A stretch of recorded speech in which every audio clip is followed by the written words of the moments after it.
Estado Nacional.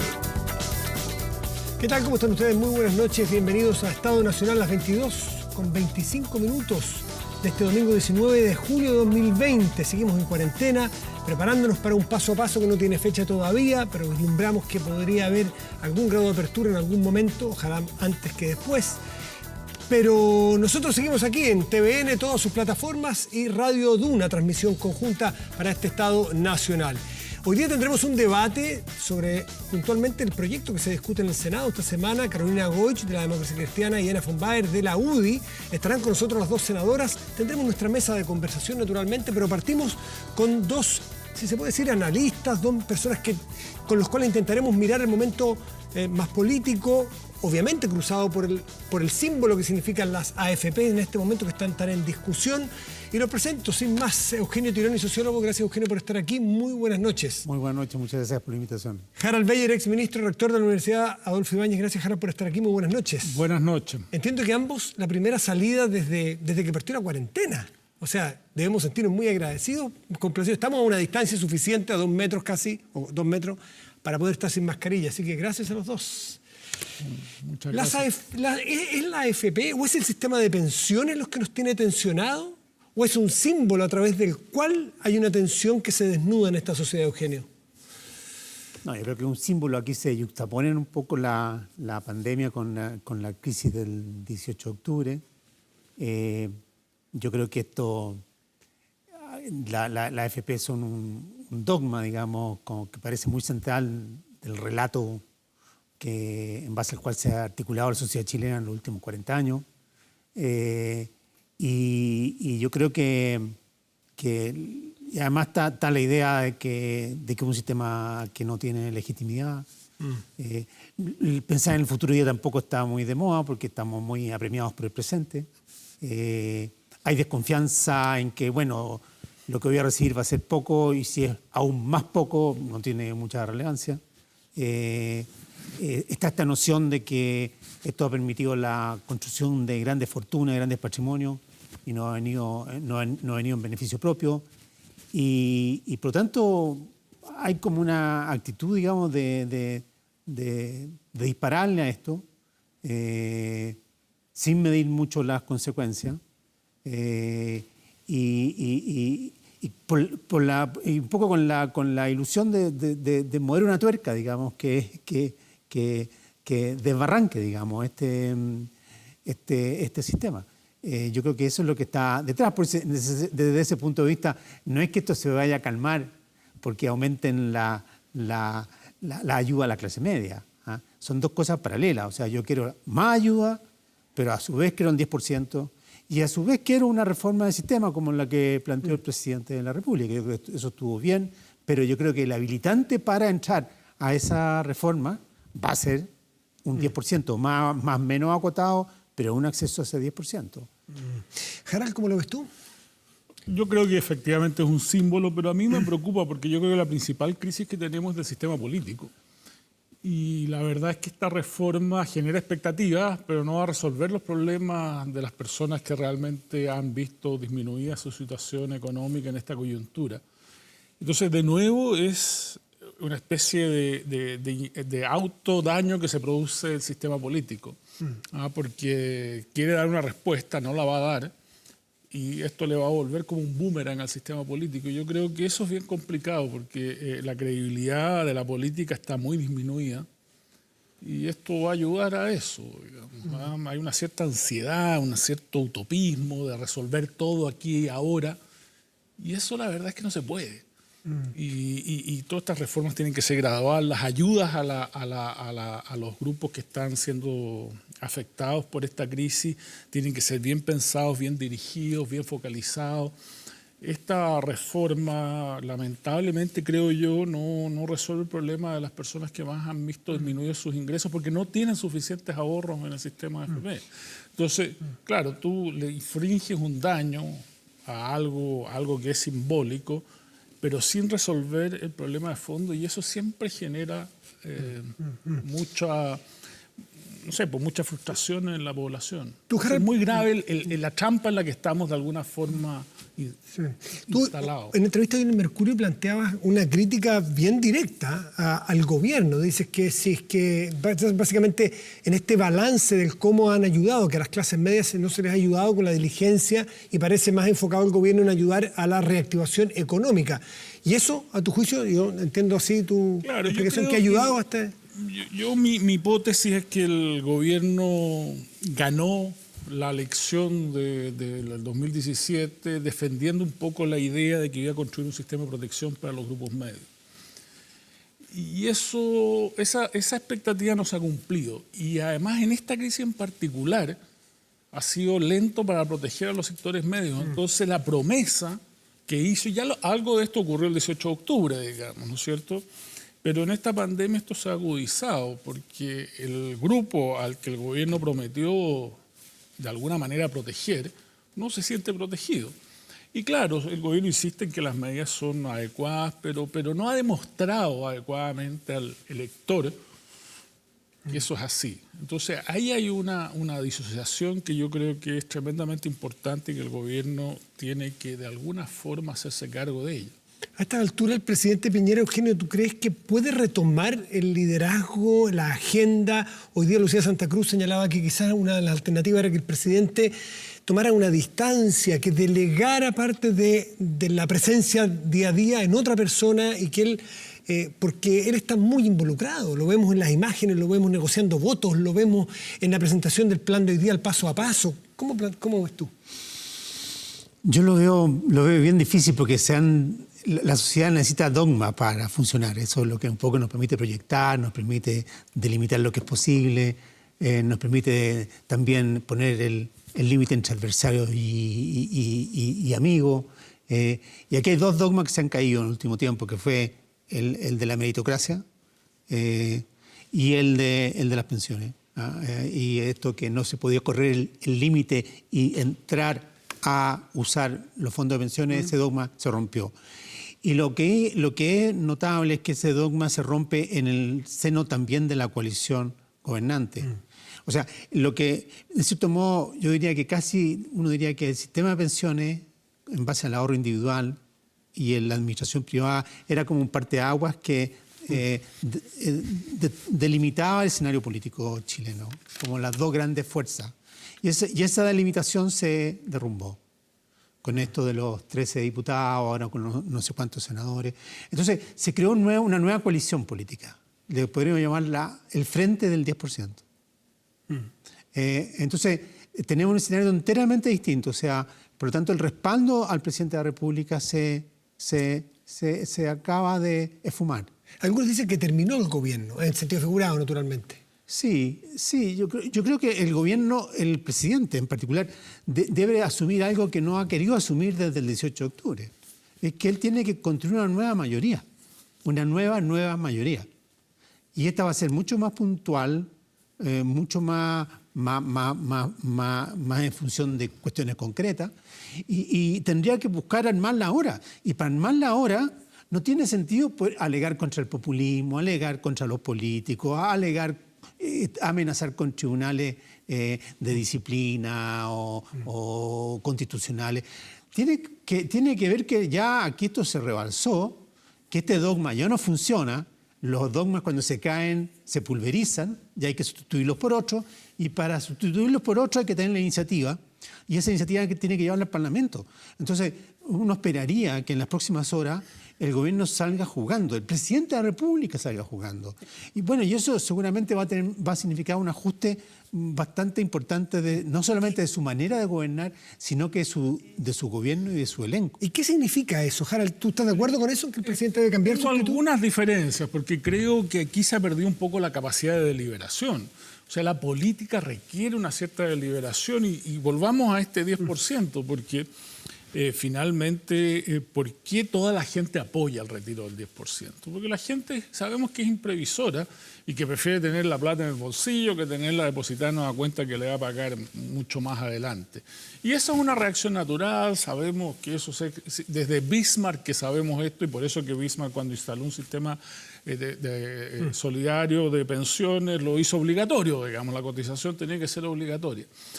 Entonces, frente a eso, no hay nada político en esto, en el sentido estricto de la palabra, digamos. Hay una voluntad de tener el dinero en el bolsillo y por eso que tanto la derecha como la izquierda la apoya más o menos en la misma proporción, digamos, en lo que muestran las encuestas.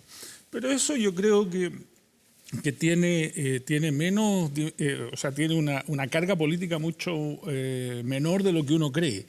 Lo que sí ha demostrado este episodio es la incapacidad del sistema político de deliberar. Por eso que yo digo que esta es una crisis política profunda es del sistema político. Y yo creo que esto hay dos factores centrales en esto, que yo creo que es esta idea utópica de que se puede cambiar todo muy rápido. Y por eso que la nueva mayoría tampoco reconoce el pasado, digamos, y no valora el pasado, porque está siempre diciéndose no se hizo lo que debería haberse hecho. Esta idea que todo se puede cambiar rápido y que no hay gradualismo. Y las democracias no funcionan sin gradualismo. Entonces yo creo que esto es muy complicado. Y la segunda dimensión es que yo creo que el sistema político que hemos construido, este presidencialismo con sistema electoral mayoritario, proporcional, con voto voluntario, no resuelve los conflictos políticos. No hay cómo resolverlo, no hay válvula de escape. ¿Cómo resolverlo? Entonces se mantiene esta disputa entre Congreso y presidente, que no es, y en el fondo lo que tenemos supone acuerdo.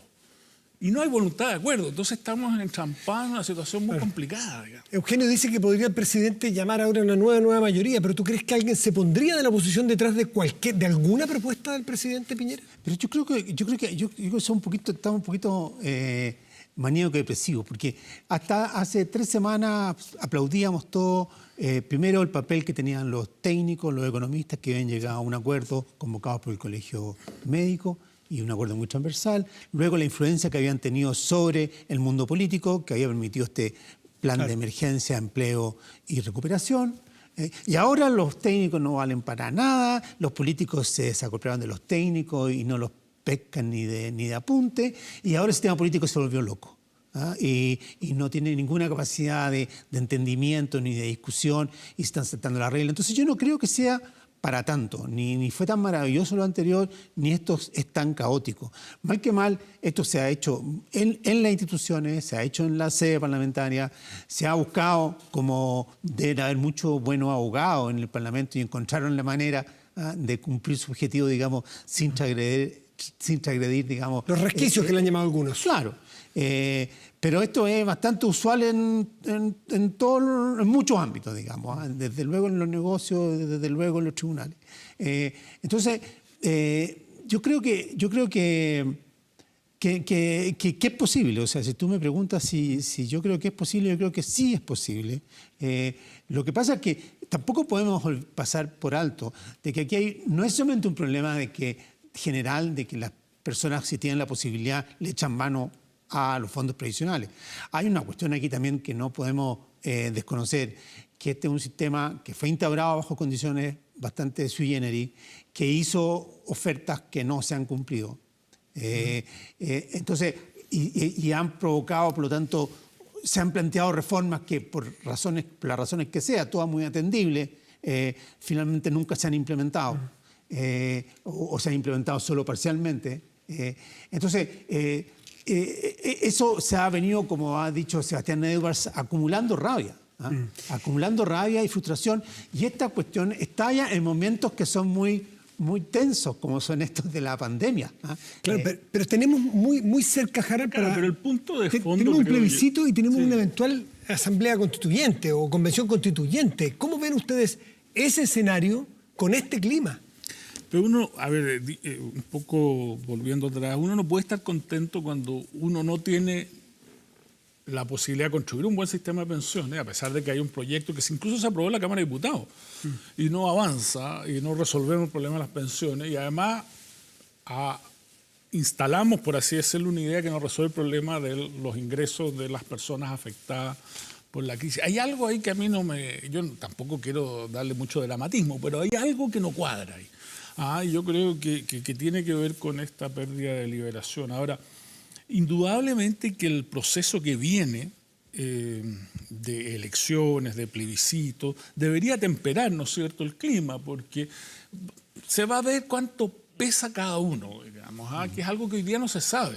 Hoy día todos se llaman a sí mismos intérpretes de la ciudadanía, pero no sabemos realmente cuánto pesa cada uno. Yo creo que lo vamos a empezar a saber primero con el plebiscito y después con las elecciones que vienen a continuación. Entonces eso va a ir atemperando el clima que hay hoy día, digamos, porque cada uno va a saber cuánto pesa, digamos, en el escenario político chileno. Los quiero poner a los dos con la misma pregunta de cómo ven si hay violencia como actor político. Algunos lo ven como un actor político más allá de lo razonable, bueno, nunca es razonable la violencia, pero más allá de que pase los límites del peligro real, y si la violencia puede tomarse eventualmente el escenario en una asamblea, en una convención constituyente. ¿Ustedes sienten que está el ambiente para eso? Harald y luego Eugenio. Yo creo que no. Yo creo que esto se va a ir moderando. Creo que la violencia ha ido perdiendo legitimidad, si es que alguna vez la tuvo. Creo que el clima de crisis económica, de pandemia, hace que esto sea menos definitivo. Yo no creo que vaya a desaparecer.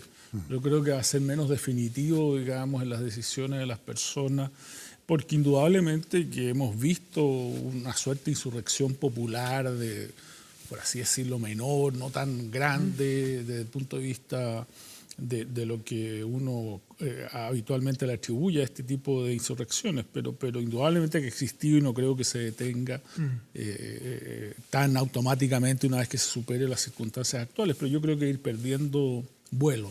¿Tú, Eugenio, cómo lo ves? Sí, yo comparto esto. Yo creo que hay foco y van a seguir habiendo foco. Que hay grupos que están interesados en encender esos focos, no hay ninguna duda. El problema está en qué capacidad tienen de irradiación. Esa capacidad de irradiación va a tener mucho que ver con lo que pasa en el sistema político. Perdón, y la capacidad de cooptar al mundo político, de amenazar a algunos que voten de determinada manera y que se sientan amenazados de votar de una manera u otra. ¿Ustedes lo ven relevante eso? Yo creo que yo sería muy cuidadoso con eso porque se puede convertir en una profecía autocumplida. O sea, esto es como cuando a uno cuando hay un secuestro, digamos, o cuando hay actos terroristas.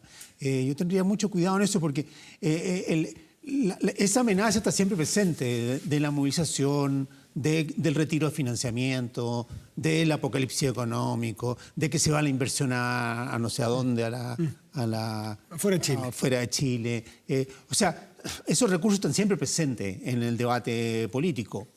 Entonces, yo no magnificaría, digamos, esta amenaza.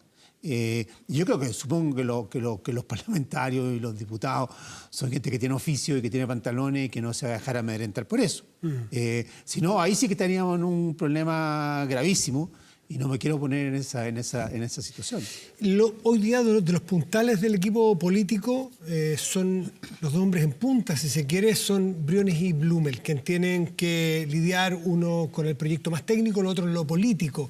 Hay otros también, la ministra del Trabajo, María José Saldívar, ha sido fundamental también, y el ministro Alvarado. Pero ¿cómo ven ustedes a Briones y Blumel, que han sido cuestionados ellos dos bastante en el análisis político? ¿Cómo lo ven, Eugenio? Bueno, yo creo que este fue un golpe a la cátedra que dio el presidente después del 18 de octubre, que puso a este elenco, un elenco, digamos, más bien técnico, más bien neutral políticamente, sin tropa, o sea, o con tropa más o menos liviana, sin muchas charreteras, digamos, sin muchos muertos, digamos, en los closets, y que fue una señal de decir, el que está al mando soy yo. Ahora, eso no siempre ha sido tal cual, porque algunos de ellos han salido díscolos de estos ministros, pero desde el punto de vista de la opinión pública, ese fue el mensaje, y eso es lo que la gente entiende. Desde ese punto de vista que yo no sé si tiene margen de maniobra, pero Pero digamos, el presidente va a tener que leer que no existe Chile Vamos, que no existe la coalición que le da por lo menos la capacidad de un cierto veto, digamos, sobre algunas reformas más estructurales. Entonces va a tener que ver cómo configura y para eso va a tener que hablar con los accionistas. No tiene mucho sentido, digamos, llorar sobre la leche derramada. Tú, Harald, ¿cómo ves a estos dos ministros fundamentalmente? Bueno, aquí tomo algo que decía Eugenio antes. Yo creo que el gobierno necesita seguir empujando acuerdos, ¿no es cierto? Más allá de mi diagnóstico pesimista sobre este estado de situación, la única forma de gobernar en el sistema político que tenemos sobre la base de acuerdos.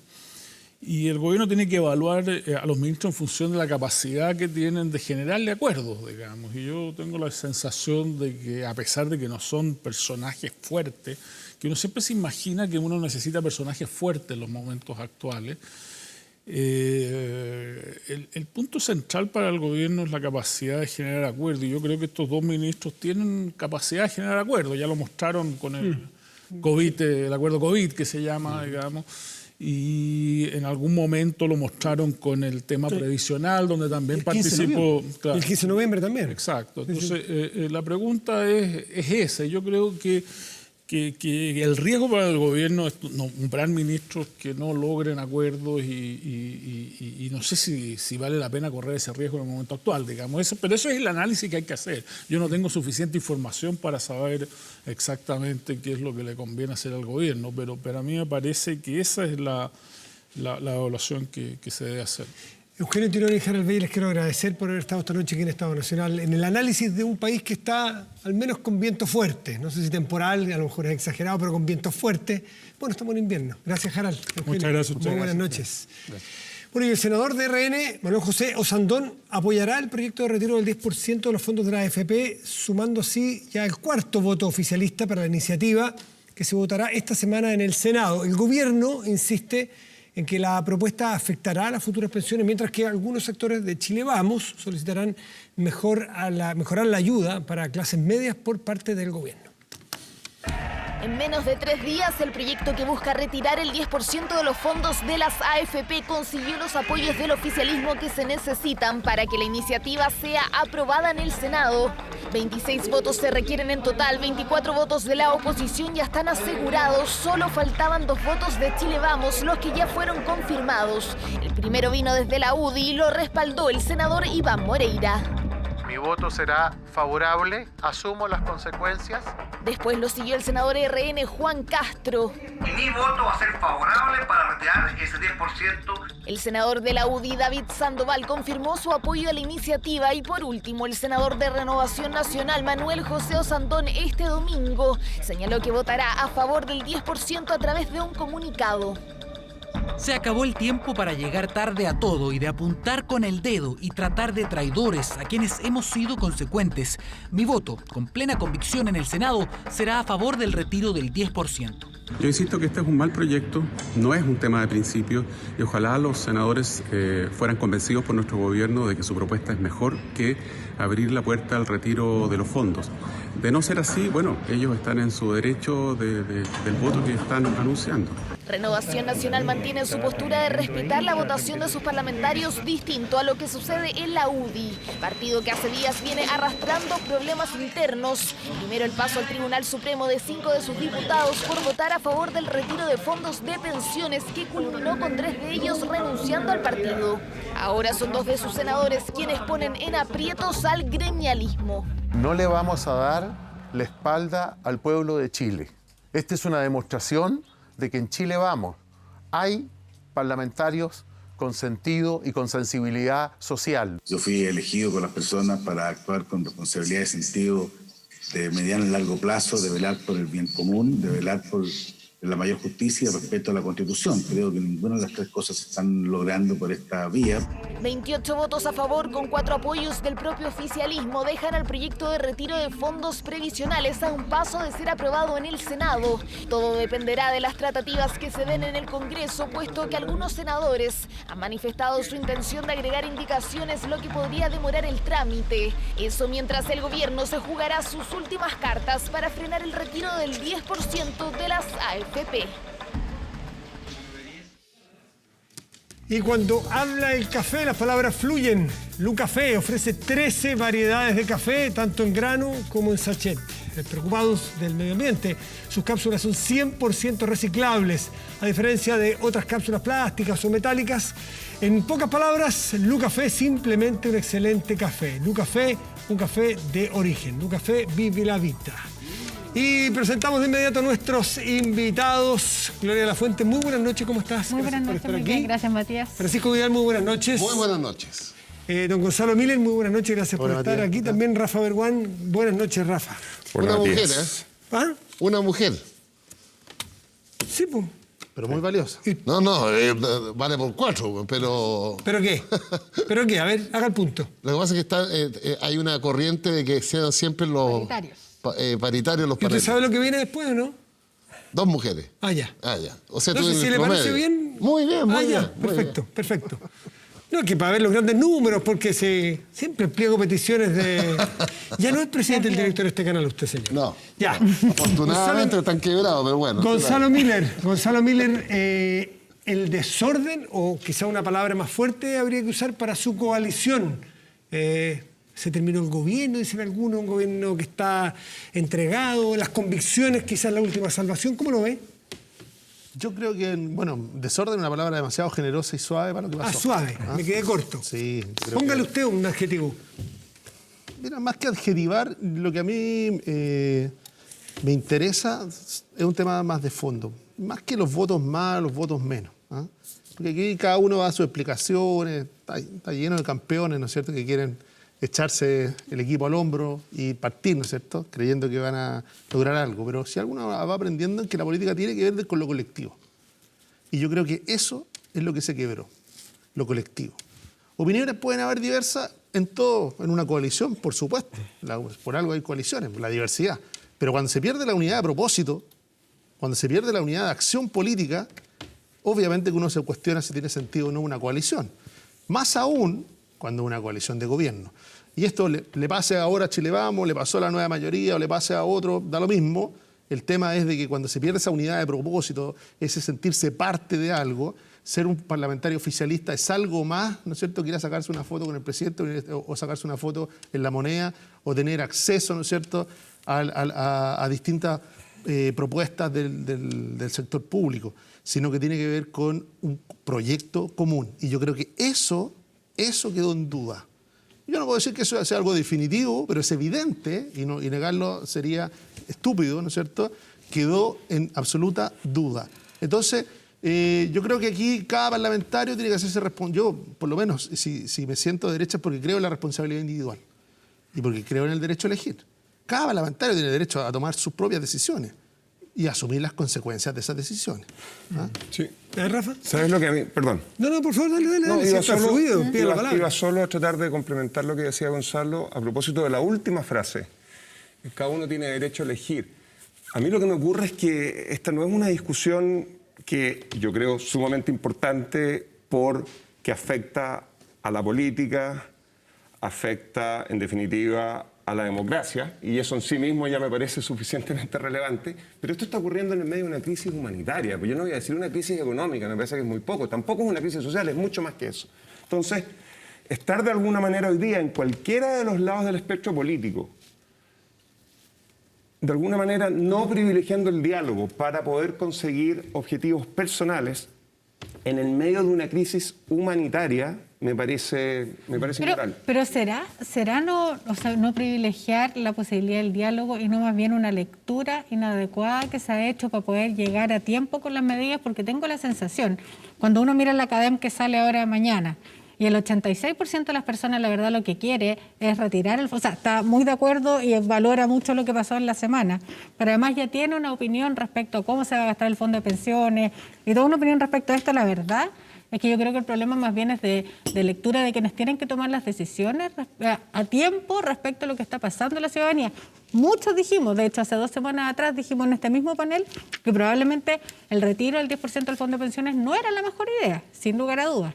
Pero estamos en un escenario donde, dada la tardanza de las respuestas, no hay otra posibilidad. Entonces, la verdad es que creo también, está bien, la responsabilidad individual, pero esa responsabilidad individual se ejerce cuando la verdad es que también las coaliciones tienen la posibilidad de generar un diálogo. No podría entrar en cuestión de si no hay otra alternativa, porque claramente hay un plan del gobierno.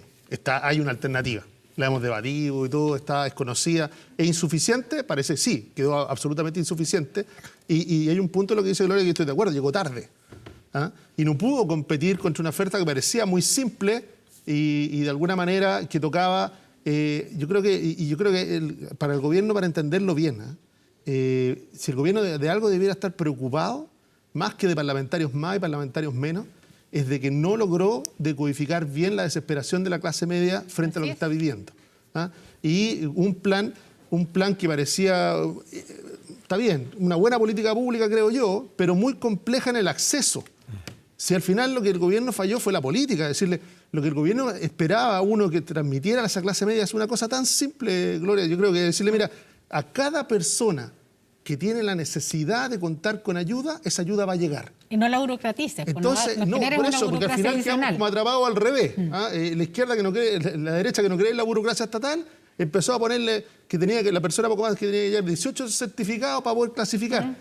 Más simple en eso, más simple en el acceso. Y yo creo que ese mensaje el ministro Briones lo escuchó. Ustedes habían hablado justamente en ese sentido, Francisco Vidal, hace tiempo, la universalidad, entrar rápido a cubrir más y después ir a lo específico. Mi impresión es que el gobierno se equivocó rotundamente.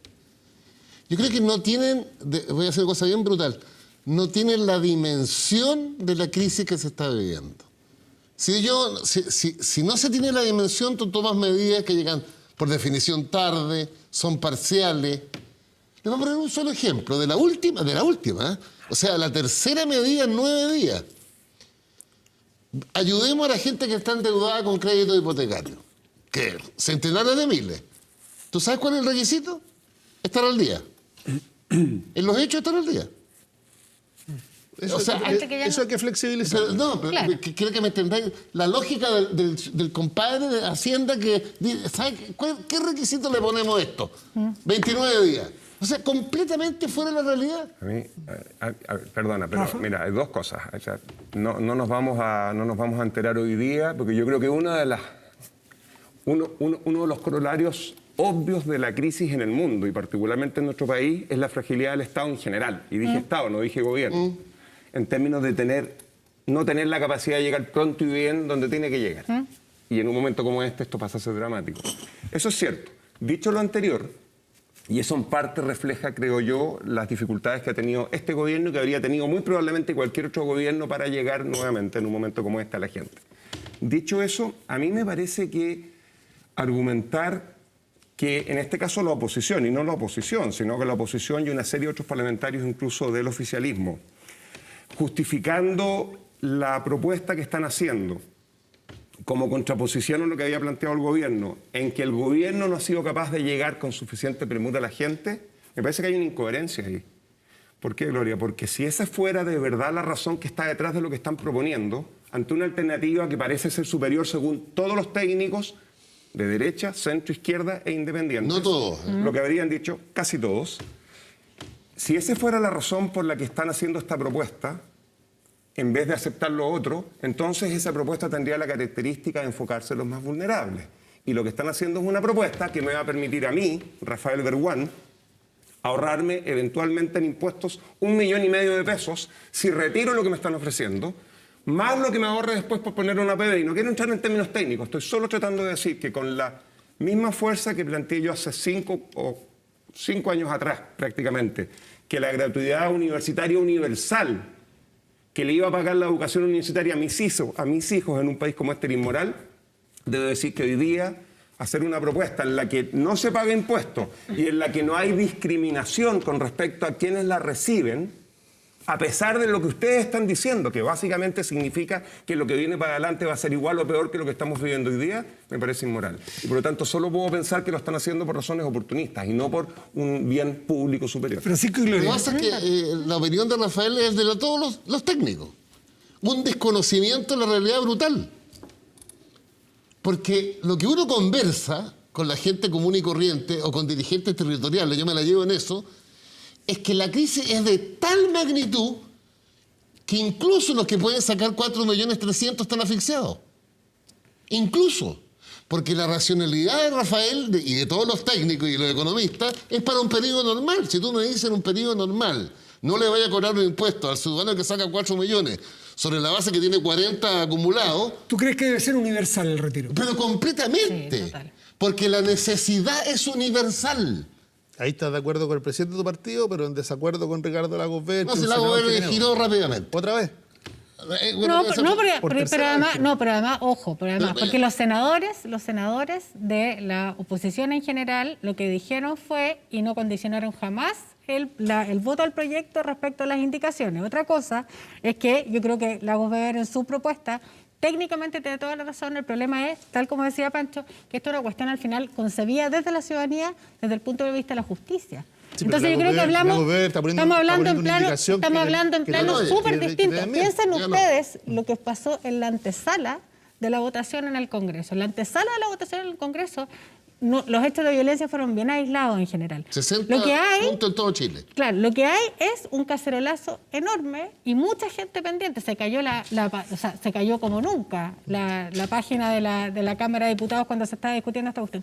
Aquí hay una tensión social que es bien relevante, de la que yo creo que hay que hacerse cargo. Y de nuevo, yo creo, con todo lo importante, de hecho, el Foro Economista Sustentable sacó una propuesta hoy día con una serie de medidas para poder modificar y para poder arreglar el proyecto. El punto es que hay que entender que esto está instalado en la ciudadanía en otro registro, en otro código. Y como está en otro registro, en otro código, creo que lo importante es más bien ir en la lógica de abrirse al debate. Yo creo que aquí el gobierno tiene un tremendo desafío, porque si veta el proyecto que probablemente se va a aprobar, va a estar en una situación muy compleja. Yo creo que una situación compleja respecto a la ciudadanía. Hay que explicar bien cómo se ocurre. Gloria dice, ¿por qué una propuesta técnicamente equivocada y populista logra avanzar como avanzó? Porque la crisis de tal magnitud... Pero Pancho, está bien.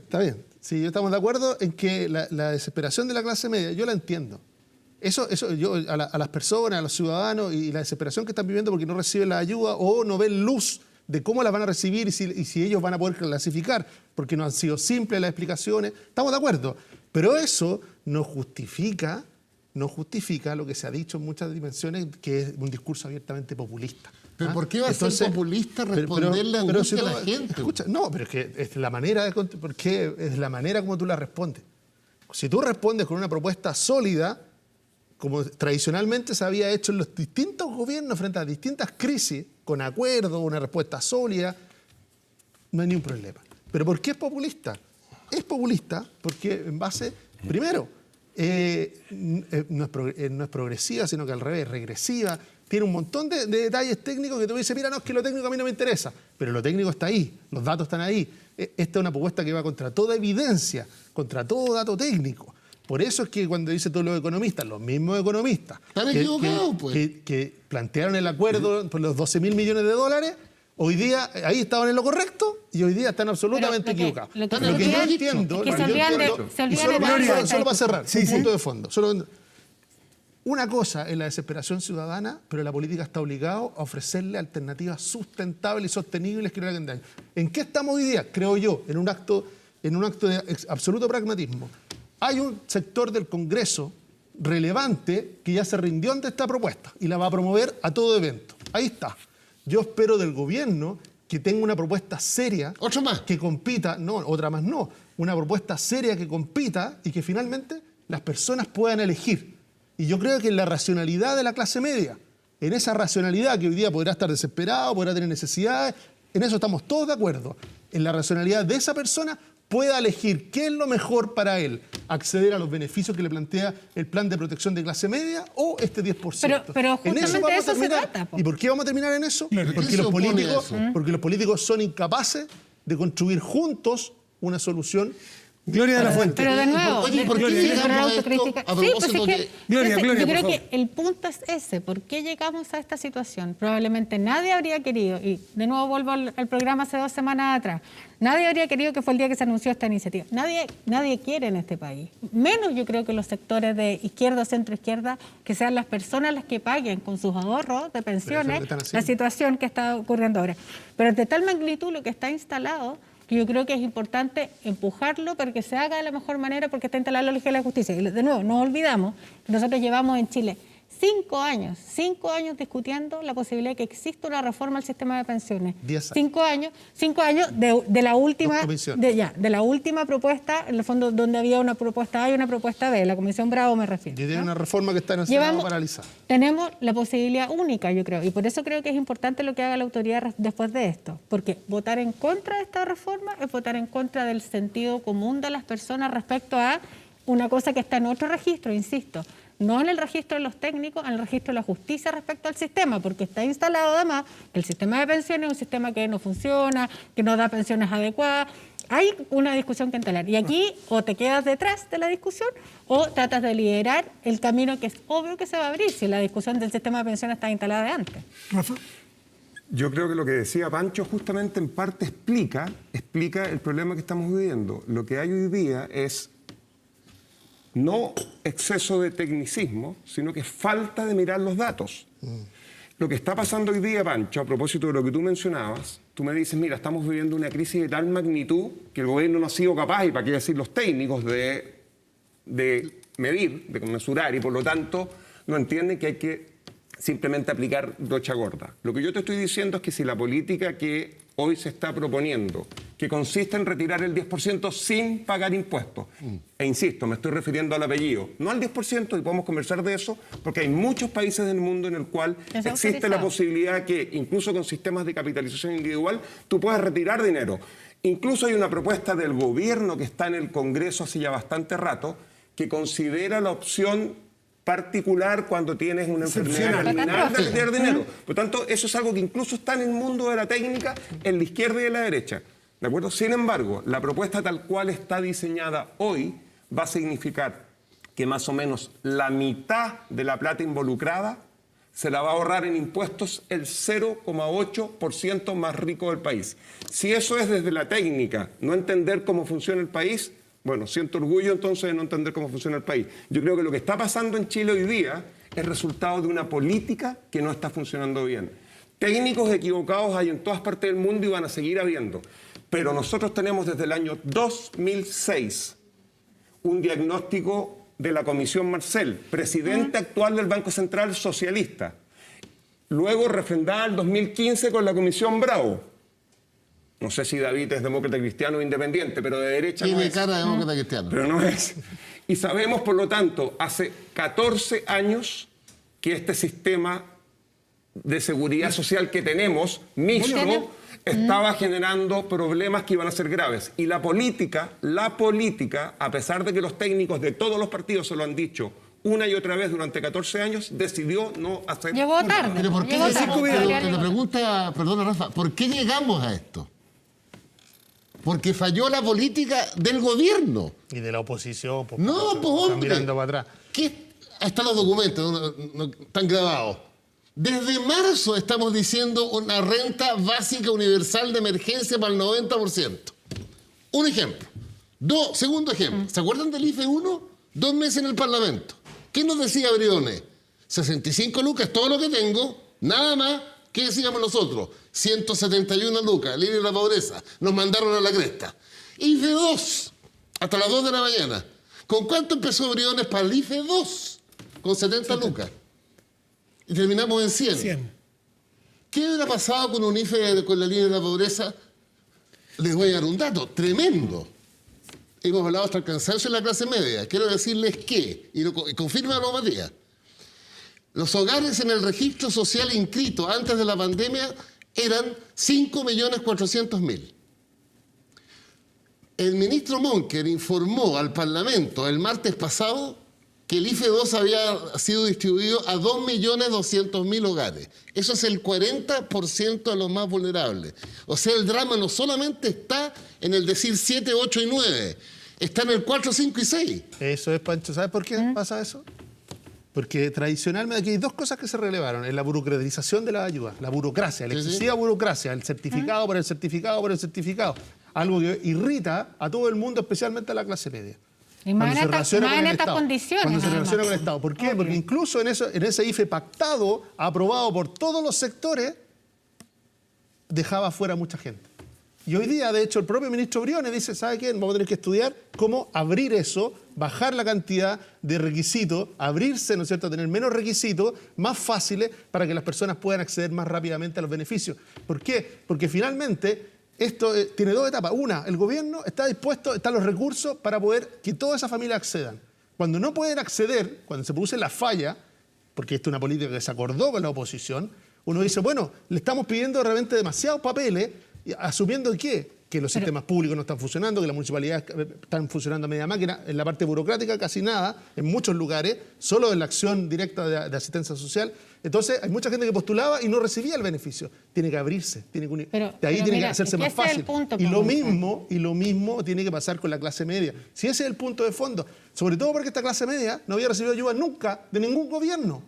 Es primera vez, y por eso que no están hechos los estándares. Por eso resultó mucho más fácil acceder a los sectores más vulnerables, porque el Estado está acostumbrado a llegar a ellos. En cambio, a la clase media le empezaron a pedir una cantidad de requisitos, lo empezaron a mandar al registro social de hogares, y por eso es que no funcionó. Por eso esa burocracia, el fracaso del Estado, es lo que impidió que finalmente esas ayudas se concretaran o pudieran ser aún mejores. Pero que creo que pasan dos cosas además. O sea, además de la burocracia excesiva, yo creo que vamos a tener que aprender que efectivamente para hacer buenas políticas públicas necesitamos buenos datos y datos en el fondo que estén a tiempo. Yo creo que eso no ha pasado en la práctica ahora y eso es un gran aprendizaje para lo que tenemos que construir en el futuro.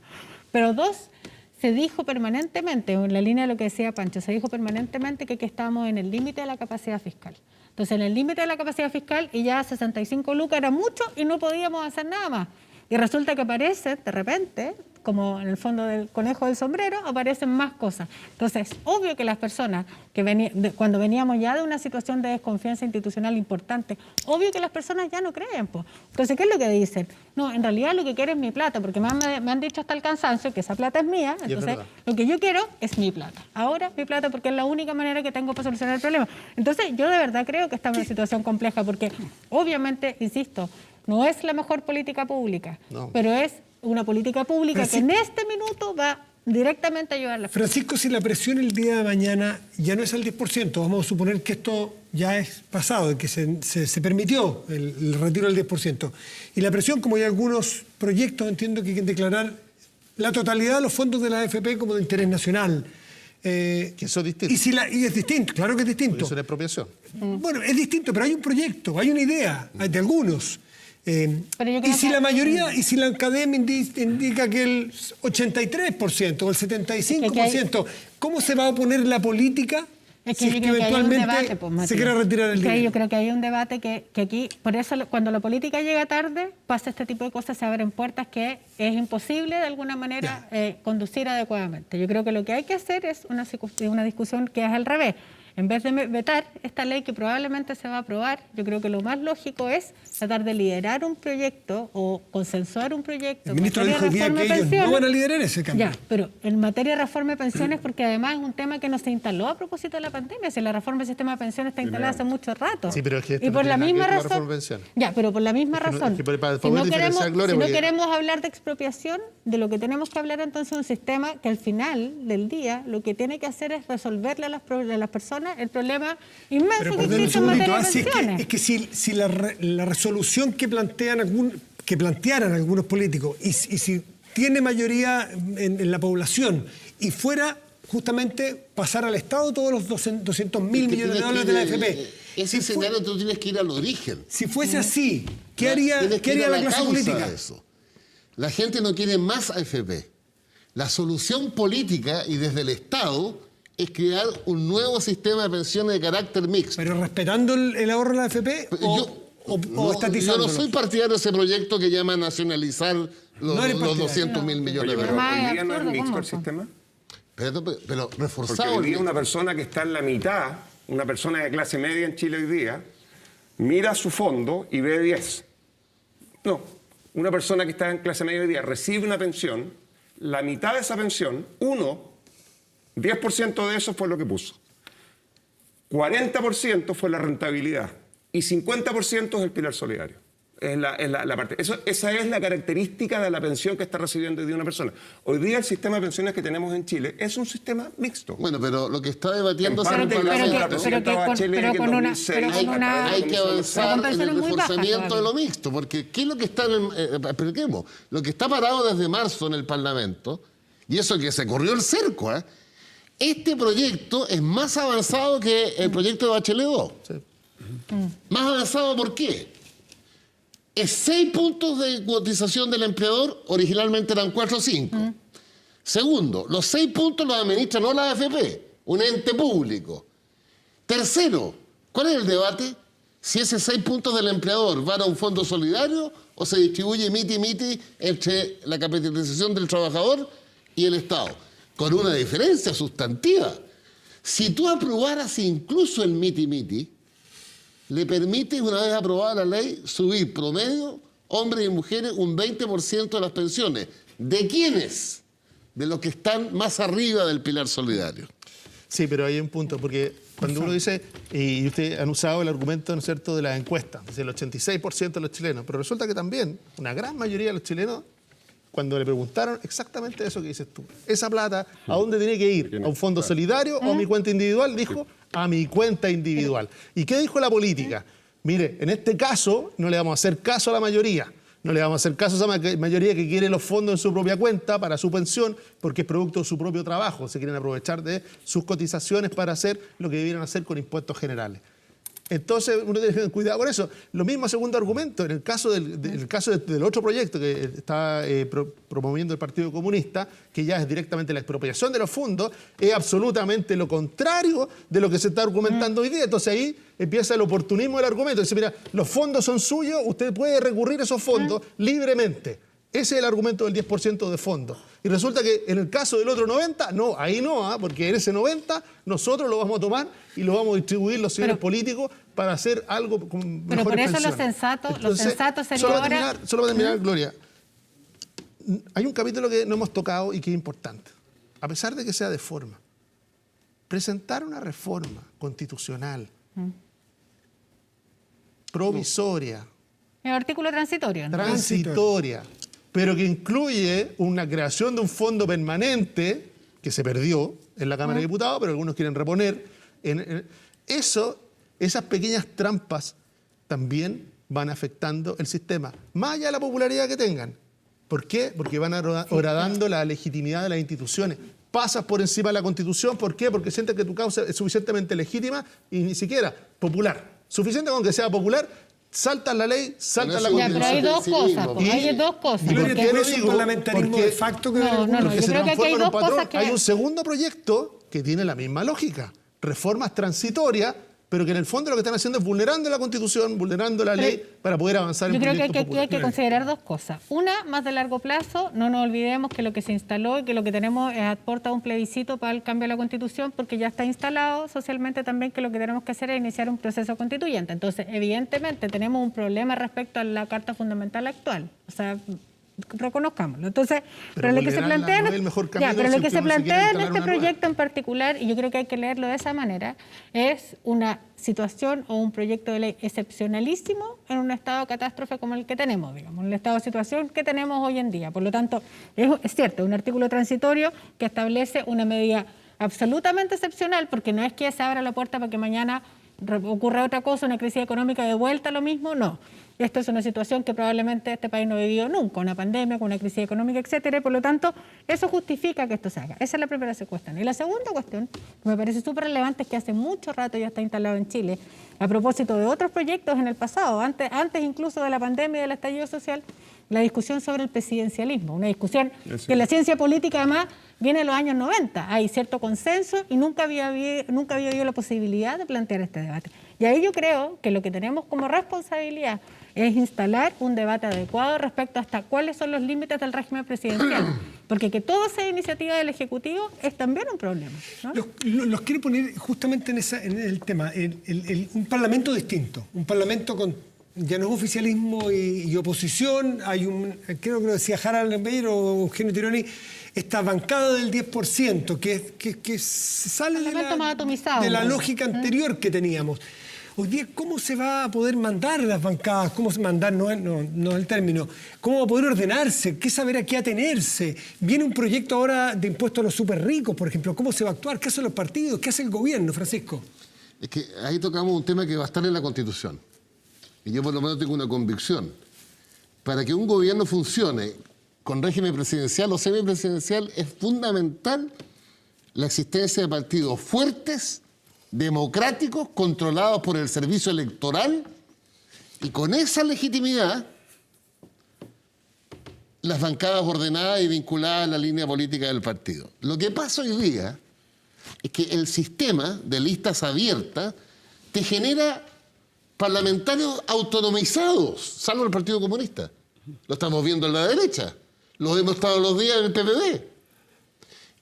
Y mira, no hay que inventar la pólvora. Mira en Europa cómo funciona, que está bien, es un régimen parlamentario.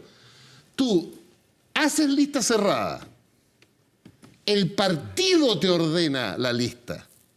Y eso obliga al parlamentario a su vinculación con el partido en la línea política. ¿Se entiende? Porque vamos a poner un ejemplo, perdóname, a mí me gustan los ejemplos concretos. Cuando yo era ministro, el presidente Lago me mandaba a negociar con la derecha. Mira la diferencia. Cuando yo llegaba a un acuerdo con Longueira, presidente de la UDI, sabía que tenía 33 votos para el proyecto de ley, que era la bancada de la UDI. Cuando yo dialogaba con Sebastián Piñera, presidente de Renovación Nacional, sabía que en Curacaví ya tenía que empezar a llamar a los 18 diputados de Renovación Nacional.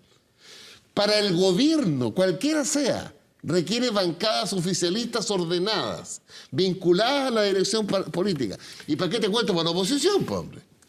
Sí, pero hoy día tenemos un Congreso que está hiperfragmentado. O sea, yo no veo cómo vamos a tener partidos fuertes con una fórmula que permite que con un 1% tú puedas ser parlamentario.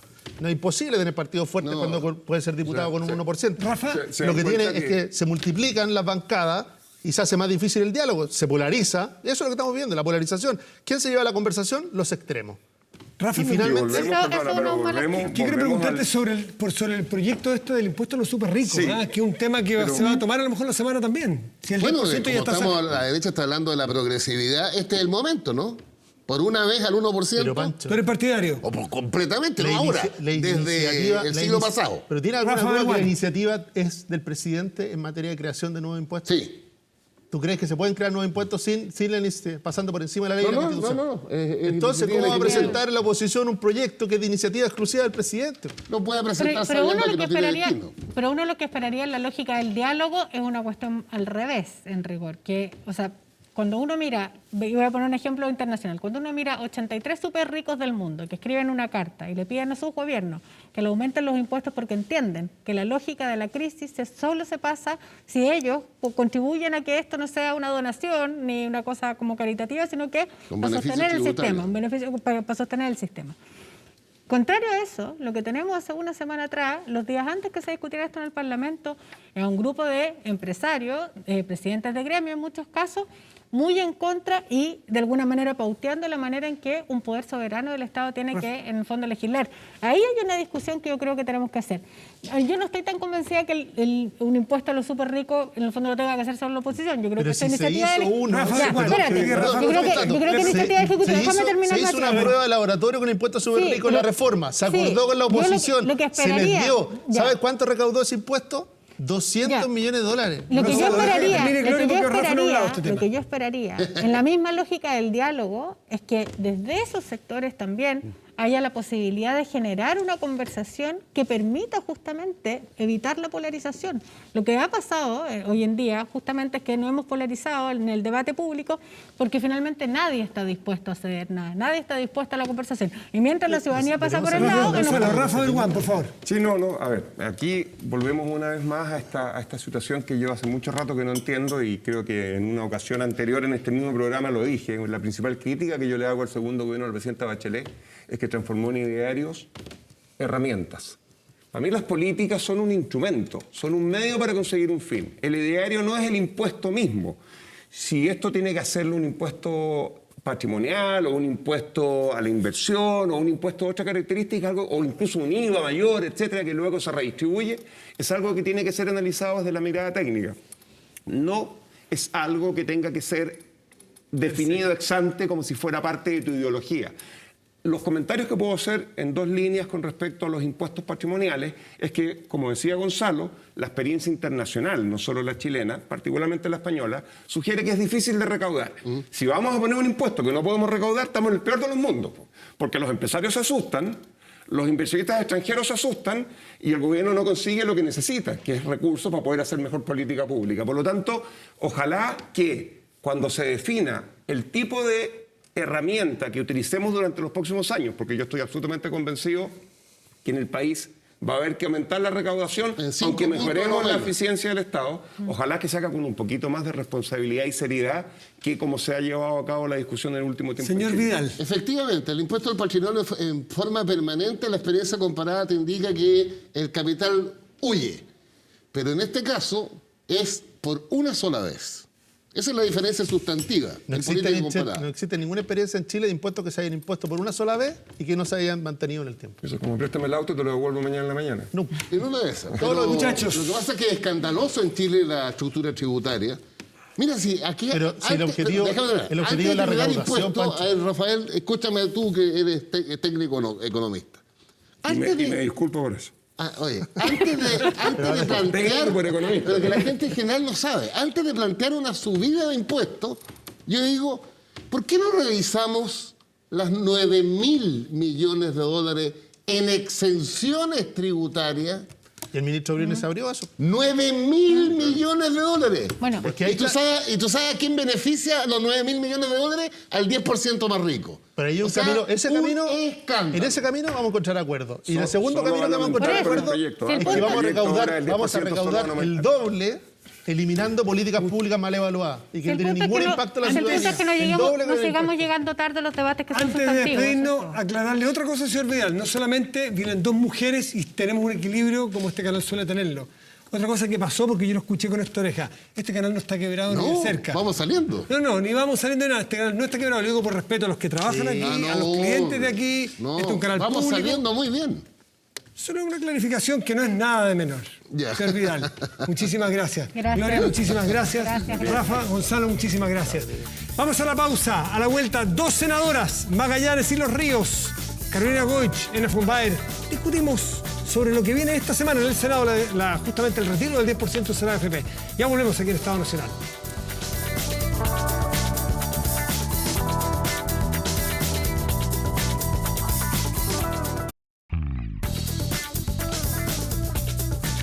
Ya estamos de vuelta aquí en Estado Nacional y nos vamos a las regiones para conversar con dos senadoras que esta semana tendrán que, cada una a través del diálogo, la discusión, los argumentos, mostrarnos cuál es el camino que se va a seguir en este proyecto de ley que ya pasó la Cámara de Diputados del retiro del 10% de las AFP. Quiero saludar a Carolina Goich, senadora demócrata cristiana por Magallanes. ¿Está ya, senadora? Buenas noches. Buenas noches, Matías. Sí, desde Punta Arenas. Saludar también a Ena, que entiendo está en su región. Exactamente, Ena Fumbaer de la UDI está en la región de Los Ríos, Valdivia, me parece que está, ¿no? Ena, buenas noches. Así es, los saludo desde mi casa en Valdivia, en una de las primeras regiones que ha logrado el desconfinamiento. Sí, pues bueno, muchísimas gracias y la maravilla de la tecnología, poder tenerlas aunque no estén presentes aquí. A ver si hacemos un segundo de pedagogía, ¿qué es lo que deberíamos esperar esta semana? ¿Hay indicaciones, reponer alguna parte del proyecto que se cayó? ¿Qué es lo que esperan ustedes, Carolina, para lo que viene esta semana? O ya algunos dicen, este partido está jugado, al saber que hay al menos 4 senadores oficialistas que van a apoyar el proyecto, se alcanza el quórum, entonces a otra cosa mariposa. A ver, ¿qué deberíamos esperar? Sí, lo que yo espero es que se apruebe la posibilidad de retiro del 10% en forma universal y que mejoremos el detalle de cómo esto va a operar. Que esa sea la noticia de esta semana. Mañana en la Comisión de Constitución, ¿no es cierto?, probablemente el miércoles en la sala, pero que lo que prime es más bien el diálogo para entender que esto es algo que se va a aprobar, algo que es necesario hoy día y que los aspectos técnicos no nos perdamos, ¿no es cierto?, sino que efectivamente salgamos adelante, ojalá, Matías, y aquí el primer mensaje, con el apoyo del gobierno. O sea, yo creo que a estas alturas, cuando tenemos los votos no solo de la oposición, que lo dijimos desde el día 1, están todos los votos de la oposición, sino también ya de varios senadores oficialistas, lo que uno espera es que el gobierno se haga parte de esta discusión, se haga parte del debate y que no siga buscando en esto formas de evitarlo. En el gobierno se va a hacer parte. Yo escuché al ministro Briones esta mañana en Mesa Central y decía que el gobierno no va a entrar en eso, no va a apoyar. Hay un asunto de convicción. ¿Qué opina usted? No, yo espero que esta semana prime la responsabilidad. La responsabilidad que nosotros tenemos como legisladores que juramos o prometimos cumplir y respetar la Constitución y las leyes. Y lo que hace esta reforma es saltarse la Constitución. Es una reforma tramposa. ¿Por qué? Porque cuando uno quiere cambiar el sistema de pensiones, uno tendría que cambiar el artículo 19 y por lo tanto se necesitarían más votos que la manera en la que se aprobó esta reforma en la Cámara de Diputados. Porque lo que se hace es cambiar la Constitución a través de un artículo transitorio. Y eso le permite aprobar esta legislación no con 2/3 de los votos, sino que con 3/5 de los votos. Y yo creo que es muy importante para cuidar nuestra democracia, que nosotros respetemos aquello que juramos respetar, que es la Constitución y la ley. Y aquí, a través de una trampa, se hace un cambio circunstancial y que también en el fondo creo que genera un tremendo problema. Porque no solo es tramposo en lo institucional, sino que además es mentiroso, porque la ciudadanía cree que retira el 10% de sus pensiones, que en más del 30% de los casos de las personas, de los ciudadanos que podrían retirar sus pensiones, las van a retirar completamente, o en un 40% de su pensión. ¿Con qué se van a pensionar entonces? Eso es lo mentiroso acá, porque se dice, no, usted retire, nos hacemos cargo de esta situación dramática, difícil que está viviendo la ciudadanía, que se haga cargo el Estado. ¿Usted cree que tiene que suceder? Quien tiene que pagarlos son las propias personas con sus pensiones. Y a mí eso es un problema en lo institucional, pero también en el fondo, porque le estamos diciendo a las personas, ¿sabe qué? No nos preocupa su pensión. Y nosotros, porque esto es popular en el momento, lo vamos a aprobar, siendo que yo creo que Carolina, lo que dice la senadora von Baer dice que es tramposo y mentiroso el proyecto. Y usted está por apoyarlo. ¿Se siente que tiene algo que responder? ¿Se siente aludida? Mira, yo le tengo mucho cariño y respeto a la ENA, pero creo que si hay alguien que ha dado muestra que no tengo problema de hacer cosas que son impopulares, soy yo. O sea, yo quiero recordar solamente mi votación respecto a la admisibilidad del postnatal. Y mira que bien nos fue después, porque pudimos generar un acuerdo cuando el gobierno se dio a entender que era un tema que había que abordar. Y además, dicho sea de paso, yo espero que se apruebe esta semana la licencia COVID parental que permite la extensión del postnatal a 3 meses. Así que aquí el calificativo, ¿no es cierto?, de irresponsabilidad o de no cumplir las normas, creo que no es el debate de fondo. Aquí el debate de fondo es si vamos a responder a la situación que la ciudadanía nos está pidiendo el día de hoy. Y yo creo que frente a eso, cuando tú tienes un sistema de pensiones donde es cierto, esto para mucha gente significa una merma en su pensión, pero pensiones que no van a superar la pensión básica solidaria. Cuando tienes a personas que una y otra vez le han dicho, usted queda fuera del requisito, no, es que tiene más días de demora de los que se requerían, es que el banco la respuesta se la dio 3 meses después, cuando ya cerró su negocio. O sea, la gente en esto yo creo que tiene todo el derecho hoy día a decir esta es una alternativa excepcional. Mi impresión, y creo que en eso hay una lectura errada, es que la gente tiene súper claro que esto no va a solucionar todos los problemas, ¿Carolina? Pero sí entiende, porque se lo han dicho, déjame solamente señalar esto, Matías, se lo han dicho una y otra vez. Déjeme preguntarle una cosa. Son sus recursos. Vamos a dar por bueno de que el gobierno llegó tarde y mal. Vamos a darlo por una hipótesis aceptable para tener su razonamiento. O sea, no como una hipótesis, Matías, sino bueno, pero como es que el gobierno, hecho. yo supongo que el ministro... Marzo, abril, mayo, yo voy a suponer que hay julio, pero déjeme decir, eso, digo, vamos a darlo por bueno porque no creo que haya consenso del 100%. Entonces, con que haya una persona que piense distinto, no hay consenso. El ministro Briones, por lo pronto, supongo que él cree que lo ha hecho bien y lo mejor posible y defiende su punto. Pero quiero para el análisis, si es que el gobierno ha llegado tarde y mal, ¿Justifica eso que eventualmente ENA tenga razón y diga que se ha hecho de manera tramposa porque es popular? ¿Solo porque lo ha hecho mal el gobierno? ¿Sabes? O sea, yo te he escuchado y esto de que estamos reaccionando por la encuesta, estamos reaccionando porque es popular, no, es porque estamos en una situación excepcionalísima, ¿no? Frente a una pandemia que es la peor que ha enfrentado no solo el país, sino que el mundo en 100 años. Y las soluciones que se han tenido son más bien pensando en situaciones tradicionales. Entonces, en esta situación excepcional es donde, oye, démosle la posibilidad a la gente, démosela. Y mi invitación de verdad sería, ENA, es que en esto seamos capaces de sentarnos y más que torpedear o enfrentarnos, el decir cómo esto se hace. Hay ciertas cosas que hay que mejorar del texto del proyecto, pero respondámosle a la gente, efectivamente. O sea, hoy día el apoyo mayoritario no es casual. Y eso tiene que ver, Matías, con la desesperanza respecto de que le lleguen las ayudas. Yo te quiero decir, solamente hoy día en la mañana hice el ejercicio con 5 personas.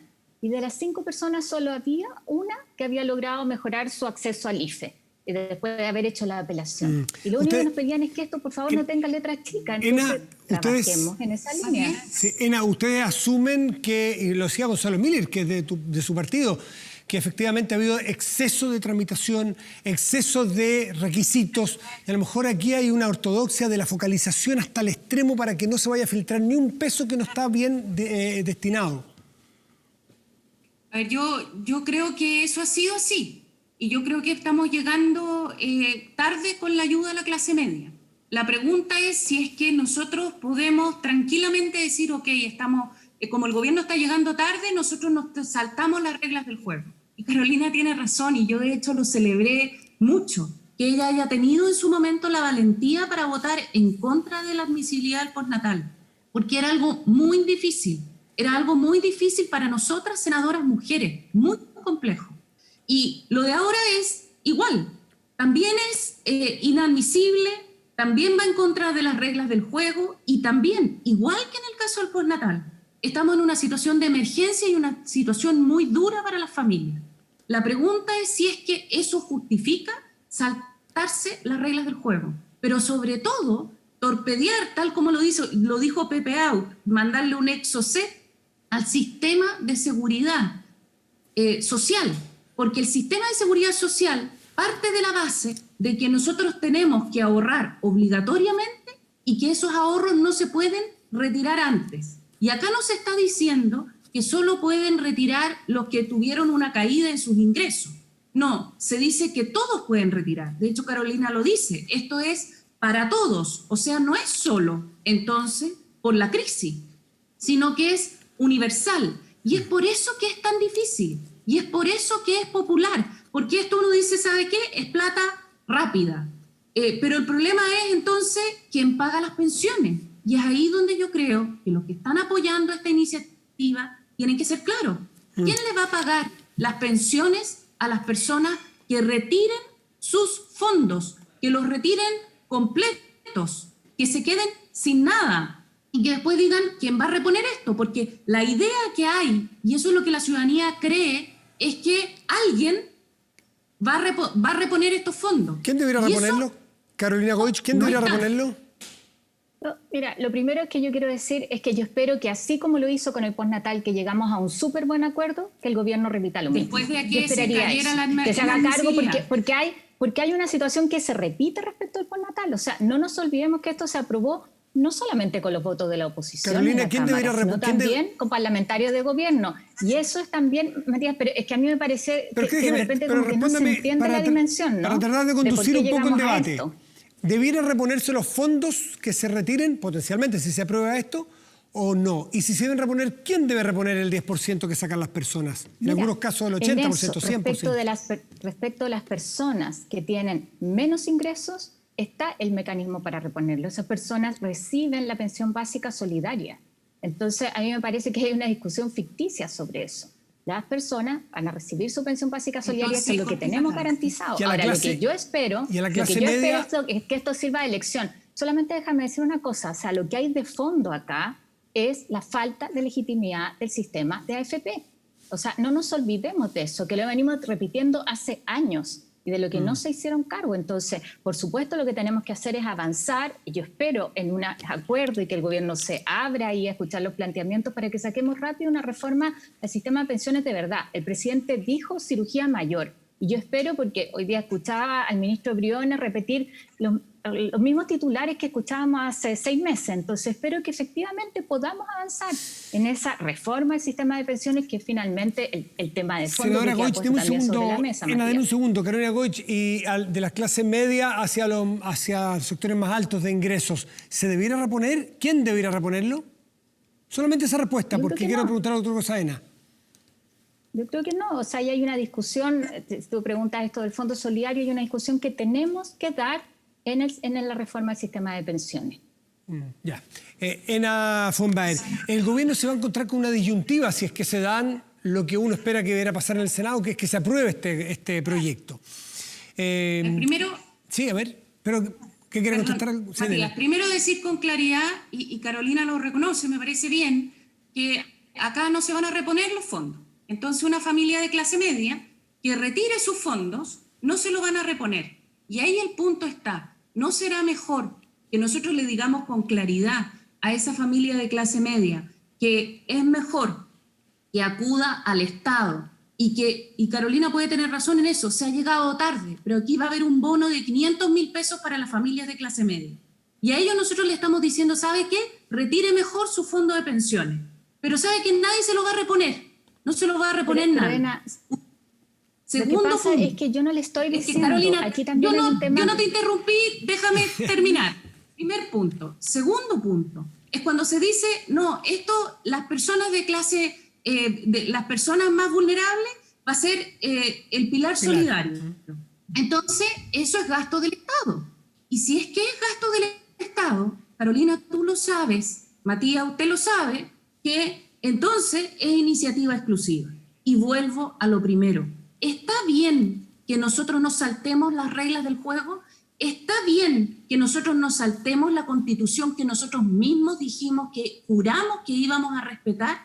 ¿Está bien que lo hagamos por un subterfugio, porque no nos alcanzan los votos para hacerlo cambiando el artículo que corresponde, sino que lo hagamos con un artículo transitorio donde dice que es para la crisis del COVID, pero acto seguido se dice que es solo para los que tuvieron una caída en sus ingresos, sino que para todos? Carolina. Y de decir de que esto es súper regresivo. Entonces, la verdad es que yo creo, por eso digo de que esta es una discusión como donde se dice, no, es que esto es por el COVID, después se dice que es un problema de legitimidad de la AFP, pero la verdad es que al final del día de lo que se trata es que se están saltando las reglas del juego. Carolina y eso a mí me parece muy grave cuando nosotros creemos que hay que defender la democracia, y defender la democracia es defender sus instituciones. Y aquí se están saltando las instituciones de la democracia. De Valdivia a Punta Arenas, Carolina Goich.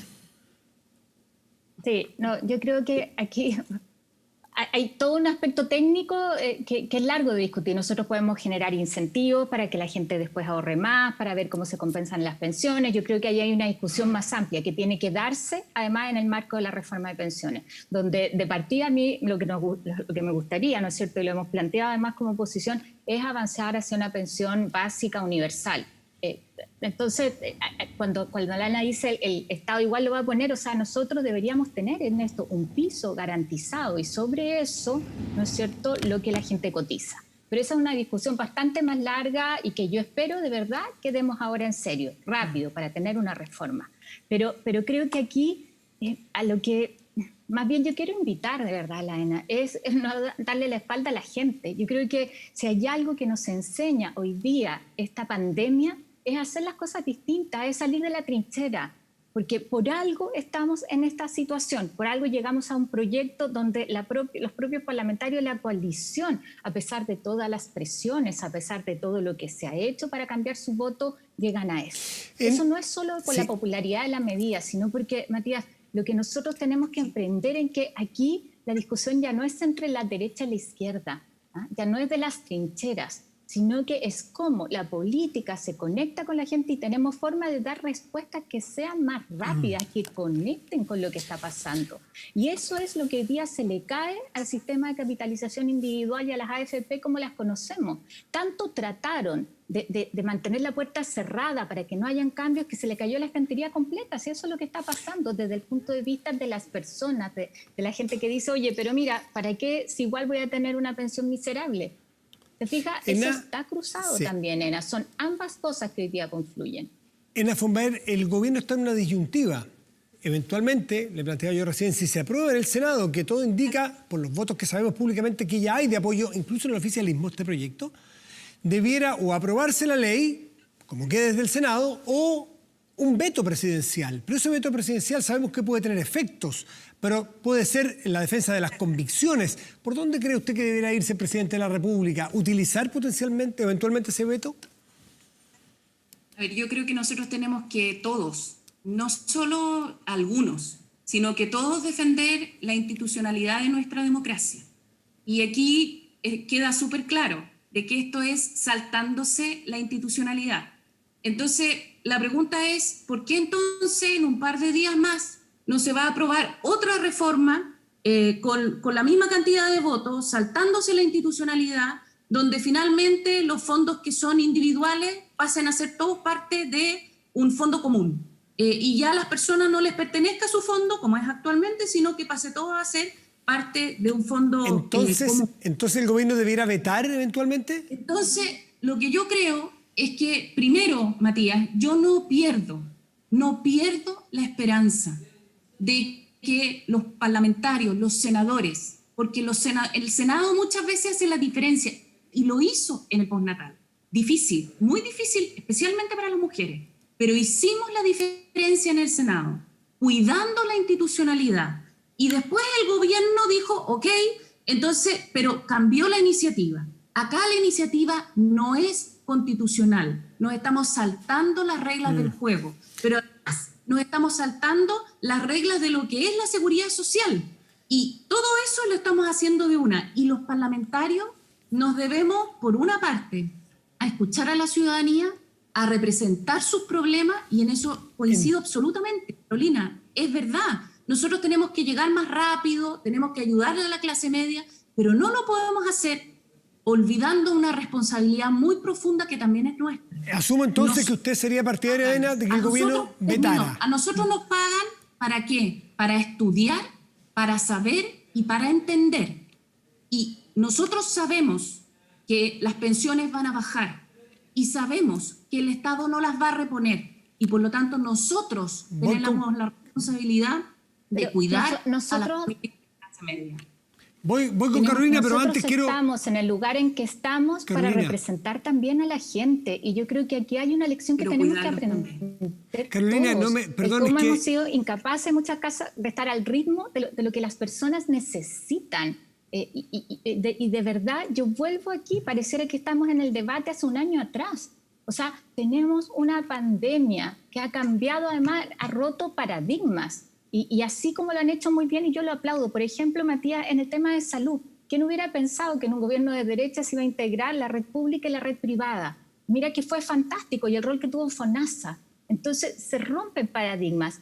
Hoy día la posibilidad de que efectivamente se retire por única vez parte del fondo de pensiones es algo impensado en su momento, pero hoy día, ante esta situación excepcional, y vuelvo a repetir lo tarde que llega el gobierno, pero además lo que la gente plantea es déjenme decidir, déjenme decidir, ¿por qué no dejar a la gente que decida?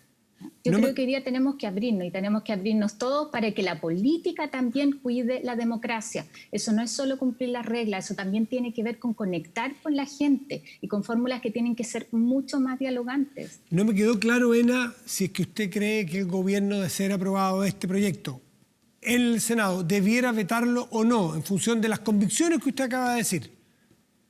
Yo creo que el gobierno tiene que usar los mecanismos institucionales, que puede ser el veto, pero también puede ser recurrir al Tribunal Constitucional, porque nosotros tenemos que cuidar nuestra institucionalidad. A mí me llama mucho la atención que la oposición dice queremos cambiar la Constitución, y resulta que ellos mismos no cumplen con la Constitución. Entonces, ¿por qué después, si cambiamos la Constitución, se va a cumplir con la Constitución? Si total, todas las reglas dan lo mismo. Y yo me las salto y la excusa de que, en el fondo, porque el gobierno llegó tarde, porque el gobierno no lo hizo bien, yo me salto las reglas del juego, las reglas de la institucionalidad, las reglas de la democracia, de eso estamos hablando. Entonces, ¿cuál es el freno que entonces los ciudadanos van a saber que el Estado tiene frente a sus propios intereses y a sus propios derechos? Los parlamentarios dictamos leyes, pero nosotros mismos no las cumplimos. Los parlamentarios le decimos a la gente que ellos tienen que cumplir, pero los parlamentarios no cumplen con la Constitución. A mí eso me parece sumamente y profundamente grave. Y decir de que este es un problema porque las AFP, porque no, sabe que ninguna excusa es válida para no cumplir con la ley.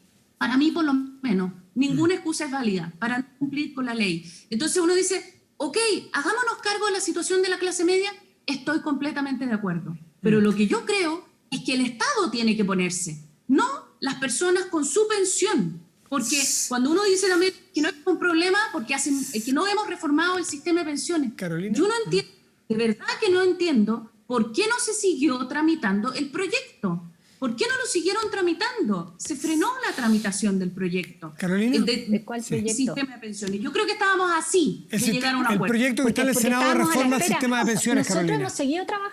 hemos seguido trabajando con el equipo técnico y estamos a la espera de que el gobierno nos dé el ok para tener efectivamente un sistema mixto, el que tengamos una institucionalidad pública que sea robusta, es que el 6% vaya a un fondo colectivo que no significa volver al sistema de reparto, sino que en cuentas nacionales que reconocen la realidad. O sea, hay una propuesta además, Matías, que tiene que ver, y yo espero que avancemos en eso hoy día también, con regulaciones muy fuertes al actual sistema. Yo soy partidaria de que en esto separemos la administración de las cuentas de la administración de los fondos. Yo pongo el caso en Punta Arenas. ¿Por qué tenemos que tener 4 oficinas de AFP que son gastos, ¿no es cierto?, son recursos que deberían usarse más bien para la rentabilidad del fondo de pensiones y no de fuerza de venta? Esa relación debería ser con un ente estatal.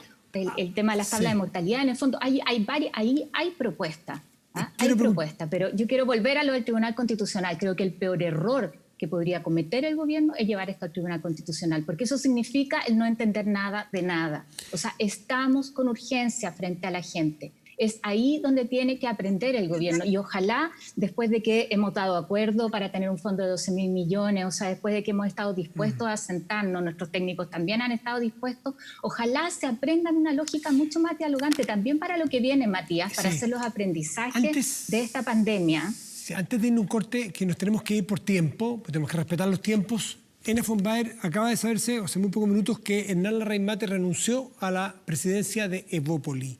¿Le parece a usted que es un gesto que debieran hacer los presidentes de los otros partidos de la coalición oficialista que usted pertenece como una forma de rebaraje y tratar de alinearse detrás del gobierno o ordenar la coalición? Mire, yo creo que nosotros en este minuto, para mí por lo menos ese no es el tema central. El tema central es cómo nos hacemos cargo de la crisis. Y dos cosas. A mí me alegra que Carolina hable del acuerdo de los 12.000 millones de dólares. Y lamento de que nos hayamos salido de ese acuerdo, porque aquí el gobierno no se salió de ese acuerdo, la oposición se está saliendo de ese acuerdo. Y última cosa, cuando se dice que las personas decidan en ningún sistema de pensiones, menos en el sistema de reparto, las personas tienen la libertad de poder retirar los fondos, porque todos sabemos que eso, como dijo Pau, es un exocet al sistema de seguridad social. Hay sistemas que sí lo permiten, convengamos eso. Pero a mí me encantaría que el ánimo de acuerdo, más que tener anuncios que después se caen, que el ánimo de acuerdo prime para lo que viene. O sea, cómo vamos a enfrentar el nuevo trabajo, todo el teletrabajo, cómo vamos a enfrentar toda la etapa que viene de reconstruir nuestro país. De verdad, yo no quiero cerrar sin dejar hecha esa invitación. Y eso requiere que seamos capaces no de actuar en las lógicas tradicionales, sino que en lógicas distintas. Hay dogmas que se caen, salgamos a la trinchera y pongamos, Matías, a las personas al centro, pongamos a las personas primero. Pausa y volvemos con las dos senadoras desde Los Ríos, desde Magallanes, Carolina Goich y Ena von Baer. Volvemos al Estado Nacional.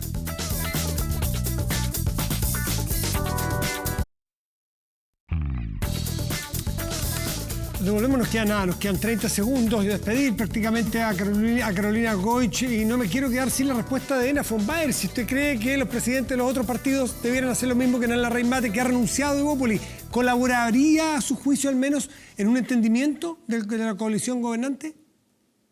Yo creo que esto tiene mucho más que ver con responsabilidad de cada uno de los senadores y de cada uno de los diputados. Para mí ese es el fondo. Ya, ¿se cree que no debería ocurrir eso? Y es que no creo que sea el punto. Yo creo que aquí nosotros juramos defender, o sea, nosotros juramos que íbamos a cumplir con la Constitución. Y cuando Carolina dice, sentémonos a conversar, lleguemos a un acuerdo, si llegamos a un acuerdo que puso un marco de esos 12.000 millones de dólares, y esto no estaba dentro del acuerdo. No estaba dentro del acuerdo que iban a ser las personas las que iban a tener que pagar la crisis con sus pensiones. Entonces, ¿cómo llegamos a un acuerdo si al día siguiente se saltan las reglas del juego? Mañana, se saltan es muy difícil. Pero solo para terminar, Matías. ¿Cómo? Solo para terminar, que Sí, ojalá porfa, esta cortito, semana que se nos tenemos defienda a que las ir. personas, no las AFP. Y solamente decir Eso no que es así, el diputado Paulsen, presidente de la Cámara de Diputados, lo declaró constitucional. Entonces, por eso no quiero entrar a ese debate. Hagámonos cargo de las personas durante esta semana. Carolina Aprovechemos Goich, esa oportunidad. Desde Magallanes, Elena von Baer, desde la región de Los Ríos, ya desconfinada. Muy buenas noches, les quiero agradecer por estar esta noche con nosotros. Que estén muy bien. Hasta la próxima. Que estén muy bien, saludos. Gracias, saludos. Chao, Carolina. Y a ustedes también los dejamos invitados para el próximo domingo con más Estado Nacional. Muy buenas noches y gracias por venir.